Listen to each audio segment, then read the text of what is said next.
கடந்த 2 தினங்களுக்கு முன்பா நாம் ஒரு காணொளி பதிவு செய்திருந்தோம். அந்த காணொளியில் என்ன குறிப்பிட்டிருந்தோம்னாக்க, வன்னிய சமூகத்தை சார்ந்த இளைஞர்கள் கோவப்படாதீங்க, கோவத்தினால் உங்களுடைய வாழ்க்கை பெருமளவில் சீர்கேடும்.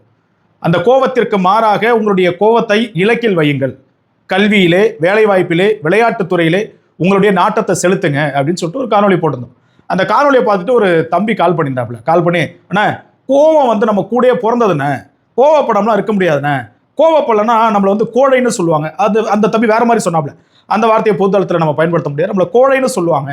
இப்போ எப்படின்னா நீங்கள் சொல்றீங்க, இப்போ கோவப்படாமல் இருக்குன்னு சொல்றீங்களாண்ணே, இப்போ நம்மளாம் கோழையாண்ணா அப்படின்னா எனக்கு ஆச்சரியமா இருந்தது. என்னடா அது இவ்வளோ தெளிவு கொடுத்து விளக்கம் கொடுத்தும் ஒரு தம்பி இப்படி பேசுறானா அப்படின்னு சொல்லிட்டு. அப்பதான் அந்த பையன்ட்ட சொன்னேன்.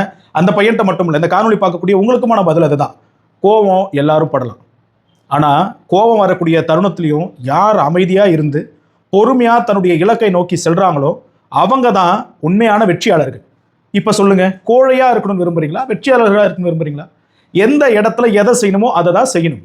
கோபம் கூட பிறந்தது, கோவப்படலனா கோழை, இதெல்லாம் ஒரு மாய பிம்பம், ஒரு மாய பிம்பம். இன்னைக்கு காலையில் ஒருத்தவங்க ஃபோன் போட்டாங்க, ஒரு அப்பா, நம்மளுடைய அப்பா வயசு இருக்கும், கூப்பிட்டு, தம்பி நான் வந்து வக்கீல் குமாஸ்தாவாக இருக்கிறேன், உங்களுடைய காணொலி பார்த்தேன், நல்ல விஷயம் சொல்லியிருக்கிறீங்க, இன்னொரு காணொலி நீங்கள் போட்டுருந்தீங்க அந்த வக்கீல் படிக்கிறத பற்றி, அதை பார்த்துட்டு என் பையன்கிட்ட சொன்னேன், நான் 10 வருஷமாக வக்கீல் குமாஸ்தாவாக இருக்கிறேன், நீ வந்து வக்கீலாயிடு தம்பி, நல்ல மார்க் எடுத்துருக்கிறான், வேற துறைக்கு போகிறேன்னு சொன்னா, ஆனால் உங்கள் காணொலியை பார்த்து நான் சொன்னேன், வக்கீலாயிடு, நீ அதிகாரத்தை வந்து கைப்பற்று, யாருக்கெல்லாம் கஷ்டப்படுறாங்களோ அவங்களுக்குலாம் குரல் கொடு அப்படின்னு சொல்லிட்டு உங்கள் காணொலியை காட்டி என்னுடைய பையன்கிட்ட சொன்ன. தம்பி என் பையனை உடனே வக்கீலை பற்றி நெட்டில் சர்ச் பண்ணா, அது பண்ணா, அந்த சாட் ஜிபிடி ஜெமினிட்டெலாம் கேட்டான், சரிப்பா நானும் வக்கீலுக்கு படிக்கிறேன்னு சொன்னான், ரொம்ப சந்தோஷம் தம்பின்னாங்க. புரியுதுங்களா?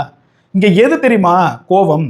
நம்மளுடைய அதிகாரத்தை அடைய வேண்டும் என்பதில் தான் இருக்கணும், நம்முடைய இலக்கை அடைய வேண்டும் என்பதில் தான் இருக்கணும். கோபம் யார் வேணாலும் பண்ணலாம், நான் முன்னாடியே சொன்னதுதான். ஆனால் எவன் ஒருவன் தன்னுடைய கோபத்தை அடக்கி தன்னுடைய இலக்கிலே உறுதியாக நின்று அந்த இலக்கை அட்டைகிறானோ அவன்தான் அந்த சமூகத்தில் உயர்ந்தவன். புரியுதா?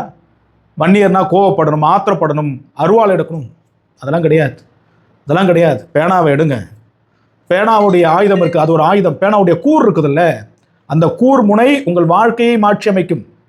கையில் ஆயுதத்தை ஏந்தினால் ஆயுட்காலம் முழுவதும் சிறைச்சாலையில் அனுபவிக்கக்கூடும் அந்த வாழ்க்கையை. ஆனால் பேனாவை எழுதினால், பேனாவை எடுத்து உங்களுடைய வாழ்க்கையை, வரலாற்றை நீங்கள் எழுதினால் உங்களுக்கும் உங்களுடைய குடும்பத்தாருக்கும் உங்களுடைய தலைமுறைக்கும் உங்களுடைய ஊருக்கும் பெருமை. அது உங்களுடைய வாழ்க்கைக்கு பெருமை. நீங்கள் எடுத்துக்காட்டு மனிதராக மாறிவிடுவீர்கள் என்பதை புரிந்து கொள்ள வேண்டும். இது சொந்த சமூகத்துக்கு மட்டும் பேசுறீங்களே, மற்ற சமூகத்துக்கெல்லாம் பேச மாட்டீங்கன்னு சொல்லிட்டு நிறைய பேர் கேட்குறீங்க. அப்படிலாம் கிடையாது. முதல்ல என்னுடைய பசியை நான் தீர்த்துக்கிறேன்.